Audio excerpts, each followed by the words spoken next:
qu'on a vu qu'en effet il y avait un Joker qui était de sortie, un Joker qui était solide. C'est pas un Joker qui est là pour rigoler.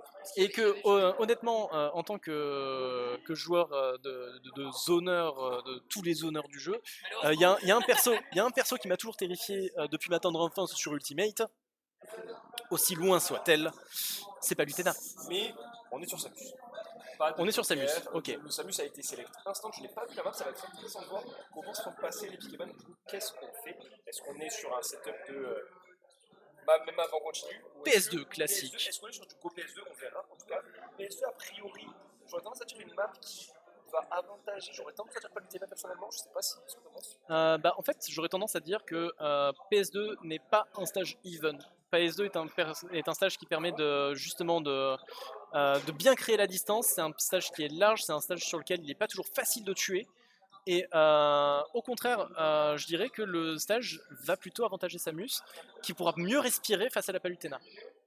Mais après, ça reste, je veux dire, on est sur deux joueurs qui doivent avoir l'habitude de jouer sur ce stage. Ils ont probablement fait plus de games sur ce stage que j'ai joué de games d'Ultimate, si ce n'est de Smash 4 aussi. Quiconque a déjà mis un pied à Paris a entendu au moins 6 à 7 fois la phrase Go PS2 MDR. On est sur des joueurs qui Oh, et on rate. Ah, c'est dommage, c'est dommage. Bon, après, ceci dit, il y avait quand même un joli petit down air qui était prêt à le cueillir. Le premier était inoffensif, le deuxième a touché en retour, donc il faut quand même faire attention, ça veut dire qu'il a quand même des timings qui sont intéressants. Et surtout, on a vu ce qui était très très beau sur le premier et qu'on n'avait pas relevé, c'est qu'il l'a fait alors qu'il était off-screen.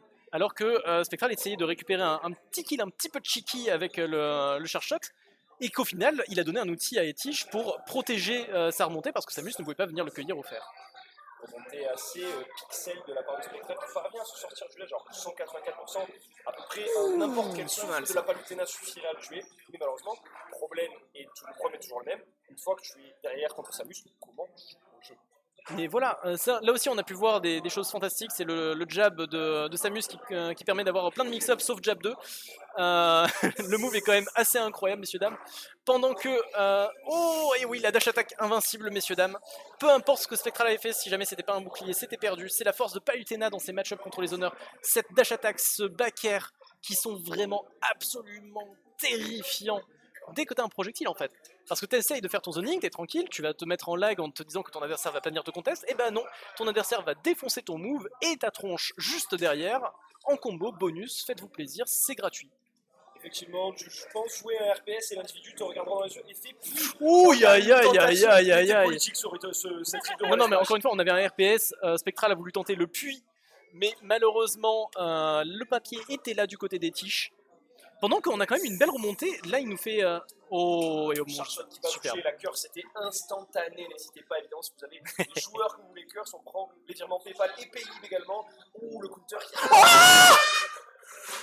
Oh, si c'était dépassé, mon dieu! Le counter qui a failli être c'était passé! violent des manières, mais Tish, effectivement, ne se laisse pas avoir, connaît ses timings, re-TP au ledge très facilement. Dans ce combat 4, il ne passera pas. Et malheureusement, on tente un dash grab qui était assez malvenu. Et on est donc sur une première game prise par Spectra de manière solide, relativement convaincante pour quelqu'un qui a perdu 3-2. Cependant, il y a quand même eu quelques interactions qui étaient particulièrement serrées. Il y a eu des commits d'Etish qui étaient peut-être un peu trop violents aussi. Et je pense qu'il y a encore moyen que Etish revienne très très facilement dans la game. Voilà, pendant qu'on met les scores dans le bon sens, messieurs, dames. Ces joueurs ne savent pas rester en place, ils changent de chaise en permanence, c'est absolument insupportable. Mais on les remercie quand même d'être venus parce que du coup, le niveau global de ce gymnase est assez impressionnant. La game de Joker qu'on a vu juste avant était très plaisante en tout cas visuellement. Et là, pareil, on a un niveau entre les deux. Maintenant, ça va être intéressant. Du coup, on est visiblement sur un set de type PS2. Maintenant, la question, c'est quelle est l'adaptation en termes de gameplay. Ça va être le plus important ici. Pourquoi aller regarder des tournois en Espagne ou des eBay Games, etc. pour voir du Cisco Iraflo alors que à Marseille, On vous cale ces superbes backers qui ont manqué de prendre une stock tellement early, pendant que les lingering hitbox de cette up smash sont absolument magnifiques. Franchement, le call de le smash était juste magique. Qu'est-ce qu'il pouvait faire en fait dans ce scénario? Double smash avait une volonté de nuire qui était Parce que claire de la part d'Ichichi. à partir du moment où Spectral avait fait le regrab, il a tenté la raflo, le positionnement dos au ledge pour la back throw instantanée en cas de normal get up. Ouh, pendant que ça et le finish est réel. on remarque aussi quelque chose d'assez intéressant, assez peu de ledge trap à la bombinette. Hein. Oh, superbe! Il y a beaucoup game 1, il y en a pas de game 2 pour l'instant. Après la game 2 vient de démarrer, donc on va sûrement avoir des occasions. 1-0 Ichichi. Non, 1-0 Spectral. Effectivement, donc, du coup, Spectral qui prend ce lead, voilà, Ichichi gagné. Plus de lead. 2 stocks à 2, even game, on redémarre. Voilà, c'est reparti, on vient de commencer. Il y a 1 minute 10 au compteur pour l'instant. On se met un petit peu, des désavantages un petit peu hâtifs du côté des tiges. Et Spectral qui continue, qui pousse l'avantage, 67%, 76% sur cette phase seulement, pendant qu'on rate un B à top shield malheureusement. Il a voulu perfect Paris, ce nerf de Palu. Mais il restait quelques hits. La taxe est mise en place, l'URSAF est présent ce soir, c'est un 57% qui est infligé avant qu'on puisse se passer quoi que ce soit derrière. Even game. Et encore une fois, le fer de Samus qui est probablement le move que tout le monde oublie, mais qui est quand même sacrément presque, pas aussi fort que le Charshot, mais oh, on est allé loin pour récupérer ça et on récupère l'avantage alors que cette phase n'était pas du tout initialement pour Etish. Spectral qui a surcommit malheureusement et qui s'est fait punir de la pire des manières, de la pire des façons. Aïe aïe aïe aïe aïe, est-ce qu'il reste un saut? Ouais, c'est bon. On sent une situation un peu particulière. Alors on a eu une air touch of stage par Spectral alors qu'il arrive par contre dans la situation. Question étant là. Mais qu'est-ce qui s'est passé? Concentrez-vous s'il vous plaît. Messieurs dames, reprenons votre souffle. Mon dieu, c'est terrible. C'est terrible. Il y a des clips ici. Il y a des clips qui se perdent. Itish qui rappelle qui a gagné le set en winner side et c'est pas par hasard. Oh, Double DF dans une sûr qui était totalement désavantageux. J'étais sur le point de demander. Attends, mais c'est moi où ils sont en train de counterpick la musique là aussi? C'est possible, effectivement, les sit-ups de. Et pendant qu'on passe sur Small Battlefield. Ok. Maintenant, j'allais poser la question, est-ce qu'on a, encore une fois, ce dont on parlait tout à l'heure, une possibilité de nouveau counter gameplay, entre guillemets, entre compréhension de jeu et nouvelle contre-proposition de la part de Etish? Bah, double DR en stage, ça fonctionne super bien en contre-proposition. Bah, en plus, c'était exactement ce que Spectral avait essayé de lui mettre et qui n'était pas passé, malheureusement. Etish est juste revenu, il a fait non, mais mon gars, attends, c'est comme ça qu'on fait. Je vais t'apprendre 2-3 choses ici. Oh, aïe aïe aïe aïe. On s'amuse bien à Marseille. On s'amuse bien à Minola, c'est un set qui est. Très 2019, très début du jeu, et mine de rien, on s'amuse quand même bien, c'est vraiment du bon niveau, ça se répond beaucoup. Il y a eu 3-2 dans le set winner side, et c'est pas par hasard. Aïe aïe. Moi, je regrette pas d'avoir fait 1500 km pour venir jusqu'ici. Juste pour ce gymnase. Merci messieurs dames. Sauvez-moi putain. Plein gré, la tech est belle de ce côté-là, la bola qui sera évitée. Et oh là là, on se met en Disa. Salut. D'autant que malheureusement les up B aussi seront un petit peu moins safe de la part de Spectral parce que les plateformes sur SBF sont un peu plus basses que sur PS2. Ce qui permettrait des atterrissages. Oh, il y a eu une tentative de charge au charge shot. Ça a été son bread and butter contre Korn tout à l'heure. Le nerf rising pour revenir. Pendant qu'on a vu un jab 2 et un jab 2 qui a tué. Mais quel est ce joueur? Quel est ce perso? Est-ce qu'on est sur une GI aléatoire ou est-ce qu'on est sur un. Non. On était sur. Ça me paraît tôt pour un jab 2 après. Le truc, c'est qu'on voit jamais le jab de toucher. Voilà, oui, alors peut-être que potentiellement, il y a potentiellement une GI pour prévoir autre chose. C'est un mix-up de la part de Spectral sur cette option. En tout cas, la question va être la même que pour la game 2 qui a été remportée par Etish. Est-ce qu'on va pouvoir trouver cette première stock sur Spectral suffisamment vite pour éviter de build d'un lead et de ne pas avoir joué derrière contre Samus? Et là, c'était serré. Et là, Spectral, il souffre quand même quand il s'agit de se mettre vraiment dans ces situations de lead. Oui.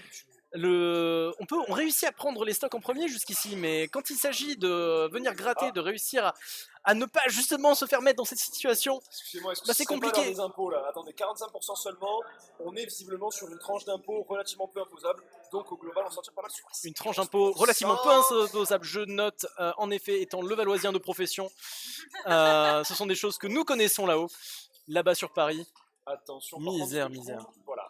Etish qui arrive à se sortir du ledge de manière sans avoir pris trop de puissance sur le P qui va connecter malheureusement. Dommage parce que je pense que Etish cherchait le finish en back air derrière, va passer malheureusement. Ouais, mais quoi qu'il arrive, on a encore Spectral qui ne réussit pas à sortir de cette pression en fait. C'est dur. Et heureusement qu'il restait le saut parce que là sinon c'était un mort. C'est triste. De la part de Etish, c'est instantanément puni forcément. C'est un move qui vaut plus qu'un stock, c'est un move que si tu le passes à mon avis, fait beaucoup de dégâts mentaux à l'adversaire. Malheureusement, Et on reprend encore. C'est pas un pas du côté de Tchiki. Le mental est solide. Une fois égalise la game, il va le chercher. Et on parle quand même pour Spectral de quoi? Allez, au bas mot, un top 15-20 FR, plus ou moins, faites vos débats comme vous voulez. Et Tchiki lui tient tête, et très sérieusement, après avoir déjà gagné le set en winner side. La montée des Tiches a été assez fulgurante ces derniers temps aussi. Hein. On l'a vu faire de sacrés résultats. Toujours, hein, tu sais, il y a deux choses auxquelles on ne peut jamais échapper dans la vie, c'est la mort et les taxes. Et donc forcément le nerf de Palutena rentre là-dedans. Double F-tilt de la part de Spectral qui... Et là on a en effet le petit edge guard, ledge trap pardon. Est-ce que ça tue? Il restait un jump, et oh aïe. Pendant qu'on tente de vraiment reverse cette situation, Spectral qui est quand même bien revenu et malheureusement on va tenter une up smash qui était un peu trop osée, on se met en Disa et on a vu que sortir du Disa des tiges, bah, c'est pas facile, c'est très dur. Généralement il est là, il va réussir à mettre des phases à plus de 50, 60, 70% pendant que encore une fois on a une autre F smash. Il les a. Que Smash ne mentirait pas, mais Smash a menti. Pour l'instant, Spectral doit bien le sentir parce qu'il a eu le kill screen. Malheureusement, il n'a pas eu le kill derrière. Et la game se poursuit 141% sur le Tish. Mais Tish, il les veut ces F smash aussi. Le ledge trap maintenant. La question c'est est-ce qu'il peut se sortir une dernière fois aïe. et potentiellement trouver l'intérêt. Et c'est bon. Oh là là. C'est non. Spectral qui va fermer la porte et qui va venir prendre cette game 3. 2-1 pour le joueur de Samus qui est en game point. Ah, mais je m'attends à ce qu'on ait. Je m'attends honnêtement à ce qu'on bat sur une game 5. Hein. Il y a eu game 5 en winner side. Il y a eu 3-2 pour Etish. Ça m'étonnerait pas qu'on ait encore game 5. Et quand on arrivera à la 5ème game, si elle arrive, bah comptez pas sur moi pour faire un prono. Hein. Écoutez, si on a ce niveau de jeu, moi ça ne me dérange pas de continuer sur une game 5 en tout cas. Donc c'est plutôt cool. Je sais pas si des fans de jeux de hasard ont parié leur point de chaîne sur le match. Je sais pas si ça a été lancé, ce genre de choses. Non, je pense pas malheureusement qu'on ait eu les paris parce qu'on a beaucoup enchaîné ce soir. Le skin rose qui est sorti du côté Spectral, potentiellement statement. Jamais. C'est juste un des meilleurs skins de Samus. Oui, mais il joue quand même globalement marron. Attention, le niveau de méta skin, parce qu'on a vu qu'il y a des counter picks en termes de musique. C'était Gluttony qui disait que Oh méchant, mais il reste un son encore. On fait une recovery haute qui n'est pas punie derrière. Mais oui, pour revenir sur ce cher Gluttony qui disait que parfois il counter-piquait le skin en fonction de la couleur du stage pour rendre son perso le plus dur à voir pour l'adversaire. Encore une fois, alors ça, on l'a le ledge trump, c'était joli ça aussi. Alors ça, on l'a beaucoup. C'était une option et malheureusement la PS2. On a ban Lylat pour ça, mais PS2 continue d'être légal. On a ban Unova aussi. On a empêché Unova d'être une jolie map légale, messieurs dames, juste pour cet argument unique. Qui défend Unova là? Moi, sur ton stream. Est-ce que t'as un problème? Ne vous inquiétez pas, mon concaster sera viré très prochainement. Encore une fois, un hardcore out de la part de Dichi qui attend. L'ATP a revenu fort heureusement, on a failli avoir. C'est down air à low person qui sont terrifiants quoi. Les deux côtés d'ailleurs, parce qu'on a vu les deux joueurs tenter des down air off stage qui clairement font des dégâts mentaux. On peut noter aussi que c'est une des premières fois où Spectral a réussi à vraiment commencer à faire des dégâts qui importent en prenant une stock de lead. Effectivement, le lead pour un coup d'avance Spectral qui est primé. Et forcément au moment où je le curse, toujours. Vous connaissez votre partenaire et désormais 63% d'avance. Globalement, il ne taxe pas lui d'écart. Un peu plus quand même, avec des bonnes extensions de plateforme et tout. Oh c'est dommage, on avait un charshot gratuit mais on a voulu tenter d'y aller pour le kill. Mais malheureusement la F smash de Samus ment la F smash de Samus. Et oui, on est 50, aïe, on a cramé le saut, Non c'est bon, on a réussi à rester assez patient. On a utilisé justement ce down B pour stall un tout petit peu avant de revenir à l'edge et éviter de se faire down air parce qu'on a vu que les deux joueurs très clairement aimaient bien appuyer sur le bouton A, le stick vers le bas quand l'adversaire était au-dessus du vide. La dash attack qui... Oh aïe. Du coup permet à Spectral d'assurer le lead qu'il avait construit en gamin. Voilà, c'est dur parce que ça en effet on a vu que la DI elle était... Oh. Et le Killer Lee. Et le snipe qui passe malheureusement la balle là. Je pense que on a vu comme des back and forth qui étaient géniaux de la part des deux joueurs.